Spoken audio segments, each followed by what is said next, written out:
Após termos visto um pouco da vida, das obras e do pensamento de Ireneu de Leão, gostaria de explanar bem esse tema do seu embate com o gnosticismo através de alguns escritos, alguns textos da sua obra, sobretudo do Contra as Heresias, onde Santo Ireneu nos vai mostrar então qual é a verdadeira gnose, qual é o verdadeiro conhecimento. E aqui do livro terceiro, leio para vocês e depois faço alguns breves comentários. Olha só o que diz Ireneu. Quando, por outro lado, os chamamos de volta à tradição que vem dos apóstolos, se trata dos gnósticos, né? Quando chamamos os gnósticos de volta à tradição que vem dos apóstolos, aquela que, graças à sucessão dos presbíteros, é preservada na igreja, eles, os gnósticos, se opõem a esta tradição, afirmando que, sendo mais sábios, não só que os presbíteros, mas também que os apóstolos, foram eles, os gnósticos, repito, que encontraram a verdade pura, porque os apóstolos misturaram as prescrições da lei com as palavras do Salvador. E não só os apóstolos, mas também o próprio Salvador pronunciou palavras, ora do demiurgo, ora do intermediário, ora do poder supremo, enquanto eles, enquanto os gnósticos, conhecem o mistério secreto. Então vejam aqui que interessante, diz Ireneu. Ireneu, quando argumenta com a tradição que vem dos apóstolos, nós vimos isso nas aulas passadas, quando abordamos o tema do gnosticismo, o gnóstico, inclusive Jesus, ele falhou na sua missão, porque Jesus, por causa do contato com a matéria, ele, em certo sentido, se me permitem usar essa palavra, em certo sentido ele entra em curto-circuito e pronuncia às vezes palavras do poder supremo, do abismo, em alguns outros momentos pronuncia palavras do intermediário, às vezes simplesmente palavras do demiurgo, ou seja, desse criador mau, da origem da matéria. Inclusive os apóstolos, dizem eles, que misturaram prescrições da lei com as palavras do Salvador. Portanto, também eles falharam na sua missão de comunicar essa gnose, enquanto que são eles, os gnósticos, os espirituais, que têm um conhecimento verdadeiro. Santo Ireneu, então, vai contra-argumentar nessa linha de pensamento, justamente afirmando que a verdade que nos salva nos vem da tradição apostólica, nos vem da tradição eclesiástica. E ele diz assim: então, assim a tradição dos apóstolos, manifestada em todo o mundo, pode ser vista em cada igreja por todos aqueles que querem ver a verdade. Então, essa tradição não é oculta, não é secreta, como é a tradição dos gnósticos, o ensino dos gnósticos, mas é uma tradição e um conhecimento, uma gnose aberta a todos. E pode ser vista em cada igreja. E veja o que diz aqui Santo Ireneu. E nós, aqui é um plural majestático, se trata de eu, e eu posso enumerar os bispos estabelecido pelos apóstolos nas igrejas e seus sucessores até mim, até o meu tempo presente, está dizendo Ireneu. É uma grande pena, poderíamos dizer assim, que Ireneu não tenha deixado por escrito a sucessão apostólica de todos os bispos da igreja. Seria interessante, não somente de Pedro em Roma, mas também quem foi o sucessor de São João, quem foi o sucessor de São Tiago, São Filipe, São Bartolomeu, onde os apóstolos passaram, foram constituindo comunidades em cada região, né? E seria interessante ter o conhecimento. Ireneu tinha esse conhecimento, ele sabia de onde derivava, de qual apóstolo derivava cada igreja, cada bispo da igreja. Mas olha só o que diz então Ireneu. Como levaria muito tempo nesta obra para enumerar as sucessões de todas as igrejas, eu tomarei a sucessão da muito grande e muito antiga igreja conhecida por todos, a igreja fundada e estabelecida em Roma pelos dois gloriosos apóstolos Pedro e Paulo. Então ele diz, visto que vai ser muito complicado falar da sucessão de todas as igrejas, qual é a descendência, qual a proveniência de qual apóstolo, eu falarei daquela que é muito grande, muito antiga e é conhecida por todos. Ou seja, vejam como, do ponto de vista de Ireneu, a igreja romana tinha algo de especial, né? Porque ele poderia enumerar a sucessão dos bispos de qualquer igreja. A igreja de Jerusalém, a igreja de Antioquia, na Síria, a igreja de Alexandria, no Egito, a igreja na Grécia, enfim, ele poderia enumerar a sucessão de cada uma dessas. E ele decide ir por aquela que, para ele, tem um papel principal, que tem algo ali muito significativo. E ele, então, vai enumerar os bispos sucessores dos apóstolos na igreja de Roma. E ele explica o porquê. Ele diz, na verdade, devido à sua origem mais excelente, toda a igreja deve necessariamente concordar com esta igreja, ou seja, com a igreja romana. Ou seja, todos os fiéis que vêm de todas as partes devem concordar com essa igreja, pois nela a tradição que vem dos apóstolos sempre foi preservada para todos os povos. Então vejam como para Ireneu de Leão, a igreja romana tem uma origem mais excelente que as outras igrejas. E todos os fiéis de todas as partes devem concordar com a fé ensinada, defendida pela igreja romana, porque nela se conserva essa tradição dos apóstolos de um modo peculiar, né? A igreja romana tem algo para Ireneu de Leão, e ele não é o único autor que fala da importância da igreja romana, né?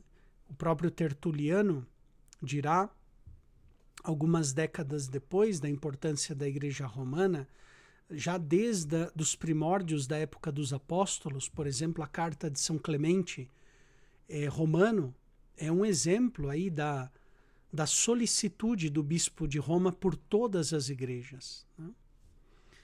E depois ele continua, portanto, depois de fundar a igreja e edificar a igreja, os beatos apóstolos, Pedro e Paulo, confiaram a Lino o serviço do episcopado. Deste Lino, Paulo faz menção em suas cartas a Timóteo. Lino foi sucedido por Anacleto, depois dele, em terceiro lugar, desde os apóstolos, Clemente recebeu o episcopado. Então, nós temos aí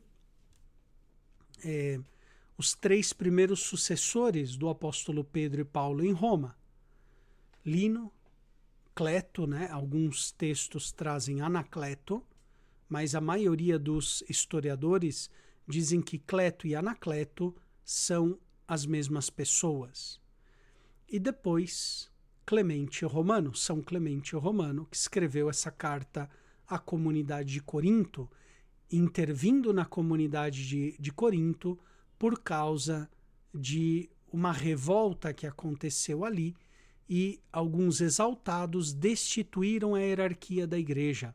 Então, Clemente intervém para que se restabeleça a ordem e a hierarquia na Igreja Apostólica de Corinto. Muito interessante, né? E continua Ireneu. Em 12º lugar, a partir dos apóstolos, tem a função do episcopado Eleutério, ou seja, que era o Papa na época que Ireneu de Leão escrevia o livro 3º do Contra as Heresias. Com esta ordem e estas sucessões, chegou até nós, né, até mim, a tradição que está na Igreja por intermédio dos apóstolos e da pregação da verdade. Então, através dessa sucessão da Igreja Romana, chega até nós esta ordem, né, esta pregação da verdade. E esta é a prova mais completa de que uma e a mesma é a fé vivificante dos apóstolos, que tem sido preservada e transmitida na verdade. Então, vejam como, para Ireneu de Leão, a Igreja Romana tem algo peculiar, algo especial, que a coloca em um posto privilegiado no mistério da Igreja, no mistério da salvação. Aqui trago outro texto um pouquinho mais adiante, mas onde ele fala também desta beleza da Igreja, um texto muito belo. Ele diz assim, ele está comentando esse trecho de São Paulo que diz que Deus estabeleceu os apóstolos, profetas e doutores na Igreja e todas as outras obras do Espírito, das quais não participam todos os que não acorrem à Igreja, privando-se a si mesmos da vida, por causa de suas falsas doutrinas e péssima conduta. Então, os hereges, né, os gnósticos, eles se afastavam da Igreja para não serem desmascarados e formavam os seus grupos isolados da Igreja, grupos paralelos à Igreja. Ireneu, aqui fazendo eco ao ensino dos padres apostólicos, por exemplo, como Santo Inácio de Antioquia, o próprio São Clemente Romano, São Policarpo de Esmirna, fazendo eco aos padres apostólicos, Ireneu vai dizer que aquele que quer conhecer a verdade deve estar unido à hierarquia da Igreja. Então, diz assim Ireneu, onde está a Igreja, aí está o Espírito de Deus. E onde está o Espírito de Deus, ali está a Igreja e toda a graça. E o Espírito é verdade. Vejam, belíssimo esse texto, né? Então, a verdade, esse conhecimento, essa gnose que nos leva à verdade, não se dá fora da Igreja, não se dá de modo paralelo à Igreja. A verdade da nossa salvação se dá justamente no seio da Santa Igreja. E ele continua dizendo o seguinte: por isso os que se afastam dele e não se alimentam para a vida aos seios da mãe, né, da mãe Igreja, belíssima essa palavra de Ireneu, né, da Mater, não recebem nada da fonte puríssima que procede do corpo de Cristo, mas cavam para si buracos na terra como cisternas furadas e bebem água pútrida de lamaçal. Fogem da Igreja por medo de serem desmascarados e rejeitam o Espírito para não serem instruídos. Ou seja, não querem aprender a verdade, porque a verdade ela é bebida, ela é sugada aos seios da mãe Igreja, que é fonte puríssima, né, que procede do corpo de Cristo. A Igreja é corpo de Cristo. Portanto, como vai dizer mais adiante São Cipriano de Cartago, não tem a Deus por pai quem não tem a Igreja por mãe. Né? Poderíamos dizer aqui, parafraseando São Cipriano e São Ireneu de Leão, não tem Cristo como Senhor, né, como cabeça, quem não tem a Igreja como seu corpo. Né? Então, vejam a importância da verdade, que é uma verdade pública, eclesial, comunitária, não uma verdade como pensavam os gnósticos, que é uma verdade, por assim dizer, isolada, né? Que vem da cabeça de um mestre gnóstico, por mais sábio que ele seja, né? Hoje nós também temos muito essa tentação do gnosticismo, um gnosticismo mais sutil.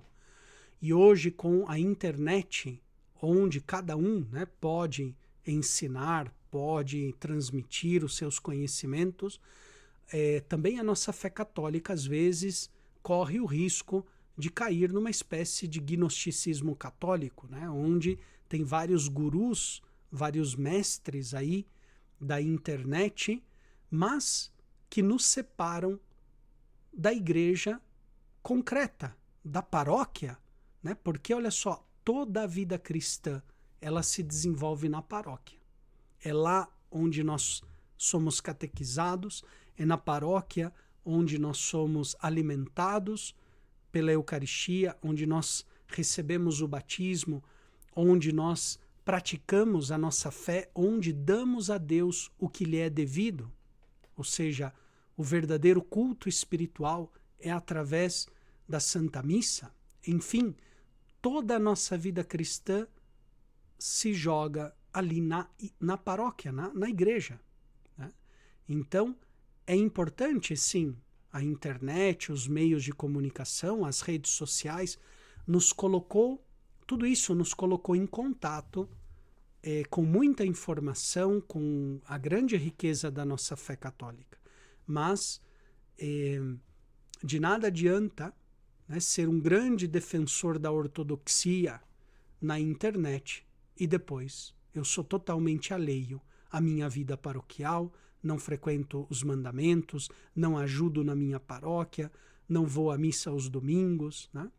É um pouco uma atitude, eu diria assim, de um gnosticismo muito sutil, de um catolicismo ilustrado. A pessoa, ela tem um conhecimento maior do que os outros que vão para a igreja, né? Ela se coloca um pouco acima da igreja. Isso não acontecia em Ireneu de Leão. Ele combateu esse tipo de pensamento justamente através de uma verdadeira comunhão com a tradição apostólica, com a sucessão hierárquica da igreja, buscando justamente essa concretização da nossa fé. Não cremos de modo vago, abstrato, mas cremos de modo muito prático, concreto, através da nossa unidade com a igreja. E só para concluir essa explicação, algumas reflexões então que essas leituras de Ireneu nos deixam. Primeiro, a Igreja de Roma tem uma origem mais excelente que as outras igrejas. Tínhamos lido isso no Adversus Hereses, no livro 3º. Outro aspecto também é que o bispo de Roma herda a tradição apostólica e a pregação da verdade. Aqui entre parênteses, eu coloquei o que vai se desenvolver como o que nós conhecemos hoje do pastoreio universal do bispo de Roma. O bispo de Roma é pastor universal, né? Ele tem uma solicitude por todas as igrejas. Tem ali algo especial no pastoreio de todas as igrejas de todo o mundo. Outro aspecto, em terceiro lugar, a Igreja Romana conserva de maneira especial a doutrina dos apóstolos. Aqui também coloquei entre parênteses o que vai se desenvolver até chegar ao Concílio Vaticano I no dogma da infalibilidade. Então, se a Igreja Romana tem algo especial na comunicação, na transmissão da doutrina e da tradição dos apóstolos, portanto, ela goza de um carisma especial no ensino desta tradição e no ensino desta doutrina, né? Porque senão, de outro modo, estaríamos totalmente desnorteados no ensino da fé, né? Cada um ali pensaria de um modo diferente. Isso vai se desenvolver depois, com o tempo, no dogma da infalibilidade. Quarto aspecto, as outras igrejas devem concordar com a fé proclamada pela Sé romana. Aqui também nós temos um germe daquilo que vai se desenvolver, uma semente que vai se desenvolver sobre o tema do primado do bispo de Roma. Tem esse primado, que é um primado, sim, de amor, de caridade, mas também um primado de jurisdição. Então, todas as igrejas devem estar de acordo com o que se ensina ali na igreja romana. Então, vemos como para Ireneu de Leão, e aqui deixo muitas coisas por falta de tempo, mas ele vai combater precisamente o gnosticismo com essas duas colunas da nossa fé, que é a tradição da igreja e as sagradas escrituras. Poderíamos dizer, parafraseando São João Paulo II, que as sagradas escrituras e a sagrada tradição são duas asas pelas quais nós voamos ao conhecimento da verdade.